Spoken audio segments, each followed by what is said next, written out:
Hello, this is Rock Our World with Neil Buchanan. I'm continuing on my quest to tie up loose ends from starting with Dave Mead's radio or audio interview. He strikes me as a very knowledgeable person, and I thought it would be a good starting point to bring a little sanity into this whole um, issue. Is Planet X real? Or are we all suffering from cosmophobia? That was one of the comments I got from somebody. She said I should maybe check into some health care could be provided for me to recover from cosmophobia. Anyway, denial is a bigger issue here. I'm going to speculate, and we're all going to find out one way or another. I have to apologize for my glare on my glasses here. My low-tech studio has some limitations. I find that every time I do one episode, then I usually make one or two mistakes, just verbal oopses, and I used to be able to put a bubble in, but YouTube took away my ability to do that, or all of our abilities. We can't do that anymore. Anyway, I'm going to try and clear up a few verbal boo-boos I made, mistakes, and then keep tying up loose ends. And I'm hoping this one will put a kind of a wrap on this segment. It would end up 5 episodes in a row on the specific uh, um, topic of the approaching dwarf star Nibiru. And it appears it's a binary twin to our star. It's been there all along from creation. God made it. It has about 5 to 7 planets going around it, and it passes through between Mars and Jupiter on a very distinct orbit. And for the next 3.5 years, it's going to cause a lot of problems on Earth. And our quest is going to be then to survive this 3.5 years. And then I've been saying that the entirety of the tribulation is 50 years long. So, how do we prepare for all this? How do we make sense of it all? What are some practical things to do? David mentioned a few things, and I keep forgetting to go over those few things. He suggested that it's not wise to be in California or Miami, but let's expand that to the entire world. It wouldn't be wise to be close to the ocean anywhere, but in the end, if this thing actually changes the whole axis of the Earth, and it's pretty hard to say what's the safest place. And he also pointed out that there'll be new tectonic, is that how you say it? Cracks and plates established. There'll be such huge earthquakes. I mean, this is all speculation that it'll put cracks where there were not cracks before, and who knows, it'll heal up some old ones. Like San Andreas Fault is very suspect. You might want to be away from that, but in the end, I've brought this up a number of times. Your protection is supernatural, and it's a hard message to receive. You know, we tend as humans want to fix everything ourselves. So when we're faced with if these are real facts, if this thing's really coming, we want to deal with it with our own logic and our own survival skills and so on. There's some value in that, but it's the value of doing it all ourselves is very, very small compared to put your trust in the Lord. And that being said, get on a fast track program to learn to hear the voice of God. And I have gone through these topics many times in many ways. So please, if I can stir your interest in taking the best possible route to deal with what's coming, please go and watch all my episodes, and I will always encourage you to start reading the scriptures. Make sure you give your heart to God, to Jesus Christ, to Yahweh. Surrender yourself to His authority in your life. Stop doing it all ourselves. Us humans, we want to do it ourselves. And we're God's children. He created us. He has a very specific reason for creating us. Going back, what appears the present creation started 6,000 years ago, made Adam and Eve. These are all very real things. The flood really did happen. Noah really was real. Enoch was, and Abraham, and so on. Abraham was the first Hebrew. He crossed over. That's what Hebrew means. But he wasn't the first servant of God. It was just a next stage in what God was doing. And out of Abraham came eventually the two houses of Israel.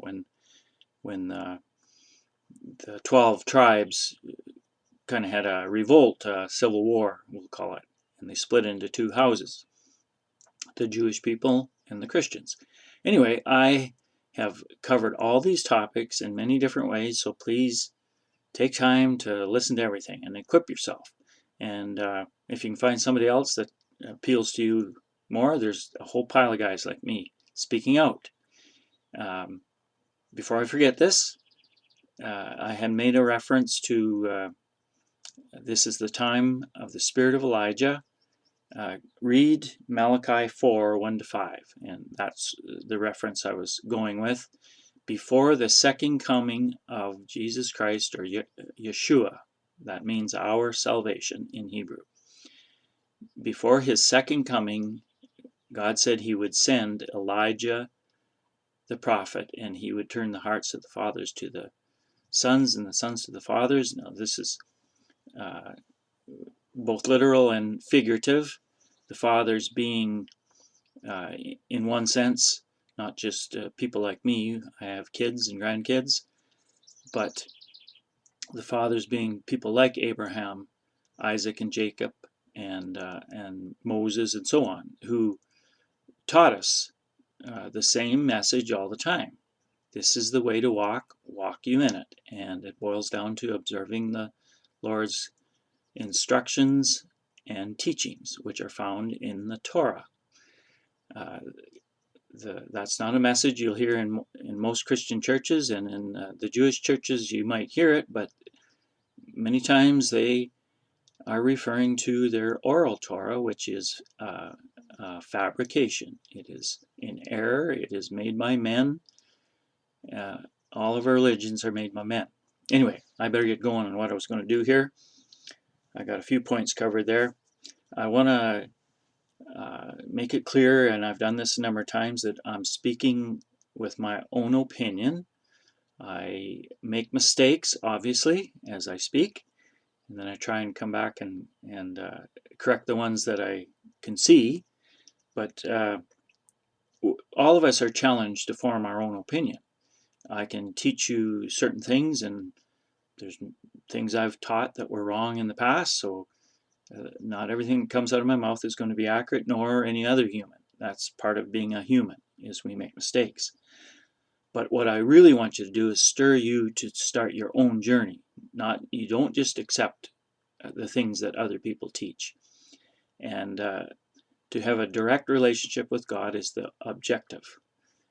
And to do that, you do have to read the scriptures of the Torah, the prophets, and the writings, and what Christians call the New Testament, the inspired commentary, my wife calls it, has value also, but it does not disagree with the Torah, the prophets, and the writings. And more modern translations will help clear that up. Anyway, I've covered all these things in other episodes, so let's get moving on some other things. I'm going to try and describe why a lot of people wonder, why would God do all this stuff? Well, he figured it out from the beginning. Every detail of the last 6,000 years, and then there's going to be a 1,000-year kingdom following immediately, and then an eternity following that. He figured that all out long ago. He's very smart. I keep saying he's 1,000,000,000,000 times smarter than any of us. So our limitations as humans can't see the whole picture. Eventually we just have to trust God figured out how to do it the very best way. And this is very extreme to take us through this next, what I'm suggesting, not only 3.5 years of this brown dwarf coming close to the Earth and just stirring everything up, changing everything in our lives. And then following that, a full completion of Jubilee cycle of 50 years or 49 in God's terminology. So God figured it all out from the beginning. There's nothing that's going to happen in the future or the past that didn't have God's stamp of approval. He prearranged it. I suspect he was fully aware that the angels that fell, what he called the watchers in the book of Enoch, he had a full expectation that they could and would sin, and they would walk outside the boundaries of his instructions. And then, of course, us humans have done exactly the same thing for the rest of the 6,000 years. We're disobedient, is what we are. And if you want to see what we look like to God, take a look at our children as they grow up. Some are worse than others, but children don't just automatically obey. They are more inclined to be disobedient, and they need guidance from us as parents. Now, I want to another correction I want to make from the last two. I made this point that 20% of what we find on YouTube is accurate, and I said it backwards at one point. So just clear that up. That's my assessment. 20% is accurate. 80% is misinformation or a mixture of truth and error, and which is just as useless or misguiding as total misinformation. And then add on that, a lot of the guys that even present accurate information seem like crazy people. Hopefully I'm not one of them. I don't seem too crazy. So we want to bring some sanity to all this, but unfortunately you can't find accurate information on our established media, nor from the government. So YouTube has good information, but ask God to help you discern and go through it. Now I'm going to go through a quick scenario of my speculation of how the fall festivals and leading up to it will unfold this year. I made another small error there, and I said that that September 23rd is the Feast of Tabernacles at one point, but that just came out of my mouth wrong. It's the Feast of Trumpets. So I'm going to go through this scenario, a possible scenario how this fall will unfold. I had that oops where I mixed in the solar eclipse of August 21st, so I'll go through that first. It's possible we will see the dwarf star during that eclipse. It's the sun's brightness that is blocking it out. It's behind the sun, you could say, viewed from most of North America, the northern hemisphere. So that might be our first introduction to a greater awareness of its presence and what's it doing, where's it coming from, where's it going, and so on. But the fall festivals start, the trigger is always the fall equinox. Enoch's calendar is described with accuracy, plainly. It's easy to follow.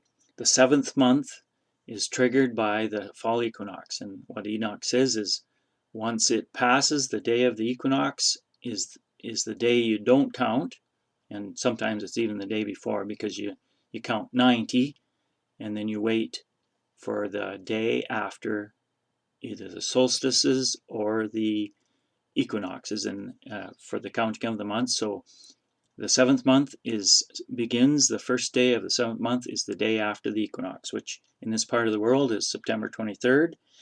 And David Mead described in quite a bit of detail this amazing configuration that's just up there behind the sun in the brightness. And he says we can't see it. I'm speculating we're going to be able to somehow.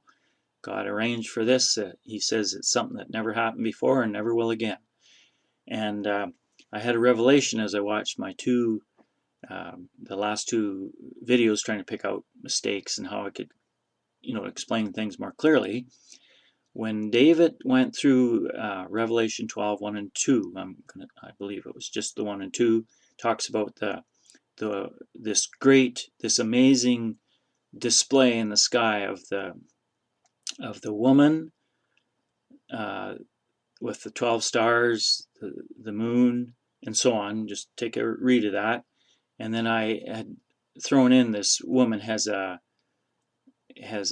baby. That's Yeshua. That's wrong. I mean, that's what we have assumed for the ages. That the connection is what Yeshua said about the tribulation. He said it's the things. It's called the birth pangs of the Messiah. That's the connection. And the birth pangs is a metaphor for the tribulation. So what's happening, what this configuration is showing us, is this is the beginning of the tribulation. This birth of, and David describes all this. So go back to the first and second installments there. Watch all 5, please, to hopefully tie this all together and catch all the loose ends. So anyway, that's that woman having a child is the direct reference is to the birth pangs of the Messiah, which is a metaphor for the tribulation. So this is the beginning of the 50 years of the last days. And of course, they're also the beginning days of God's kingdom. So there's always hope attached to all this. It's going to be a scary time, but the encouragement is not to panic. Like the country song says, don't panic, I can make manic.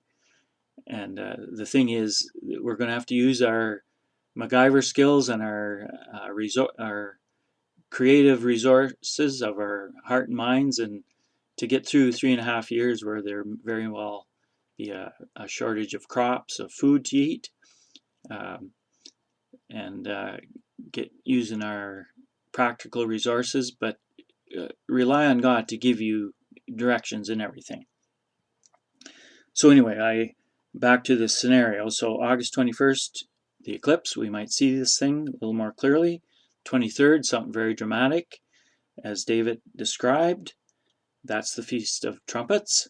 And then October 2nd is the Day of Atonement, and I've speculated that will be the day that Canada and the United States are judged. Perhaps we'll have this great volcano, and perhaps Yellowstone will blow. But I want to make a little more clear. I referred to Zechariah 6, 1-8 as the description of the judgment of Canada and the United States. So go back on some other episodes where I describe this in greater detail. But in Zechariah 6, 1-8, you'll see that Zechariah saw 2 brass mountains. And brass is a metaphor for judgment, and mountains are a metaphor for nations. So it's the judgment of 2 nations. And I propose that Zechariah was in the spirit standing on the 49th parallel. Again, a clue to a mystery that we're looking at 49 years ahead of us, and that Canada has a very special role in the last days, and the United States is facing a very stern judgment. And Nita Johnson, if you can get a hold of some of her old books, The Ever-Speaking Voice of God is a very good one, and she saw many, many visions, and it showed a huge change in the borders and the coastlines of the United States, and it indicated that California is not a good place. It disappears off the map, and in fact all the borderlines of, and I'm going to say most nations, change, get away from the coastlines, and it could be that there's all kinds of reports on the last days in the scriptures, but one of them, and I'll maybe cover some of these things in future episodes, but one of them is that the ocean level rises quite significantly, and that the waves are unsettled, that it would indicate tsunamis, and